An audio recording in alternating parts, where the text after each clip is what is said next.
एक रात एक लड़की अकेली अपने घर में सो रही थी। उसका नाम अलीना था। उसका घर एक छोटे से गांव में स्थित था और रात के समय वहां काफी सुनसान हो जाता था। बाहर से बारिश की बूंदों की आवाज आ रही और वातावरण बहुत ही भयंकर था।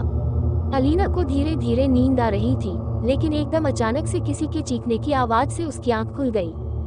उसने ध्यान से घर के आसपास देखा तो उसने देखा कि उसके आसपास एक विचित्र और डरावना आदमी खड़ा है, और वह विचित्र सा आदमी अपने मुंह से अजीब सी आवाज निकाल रहा था और उसकी आंखें चमकीली और बहुत ही डरावनी थी। अलीना तभी डर से कांपने लगी, लेकिन उसने अपना हौसला नहीं खोया और धीरे धीरे उठकर उस आदमी के पास जाने की कोशिश की। जब उसने उसे छूने की कोशिश की तो वह आदमी हवा में गायब हो गया और उस विचित्र भूतिया आदमी की आवाज बदल गई। वह भूतिया आदमी अपनी डरावनी आवाज में अलीना से बोला कि तू जिसे खोज रही है, मैं यहाँ तेरे घर के अंदर हूँ, तेरे पास आने के लिए बहुत तड़प रहा हूँ। अगर तू चाहे तो मुझे देख सकती है, अपनी आंखें खोल कर देख। अलीना को डर भी लग रहा था, लेकिन उसने धीरे धीरे अपनी आंखें खोली और उसने देखा कि घर में सारा फर्नीचर इधर उधर बिखरा पड़ा है और दीवार पर खून के छींटे पड़े हुए हैं। उस भूतिया आदमी के मुंह से अजीब सा रसायन पदार्थ निकल रहा है। ये सब देखकर अलीना डर से कांपने लगी और उसका सारा बदन पसीनों से भीग गया और वह अचानक उस जगह से बाहर निकली।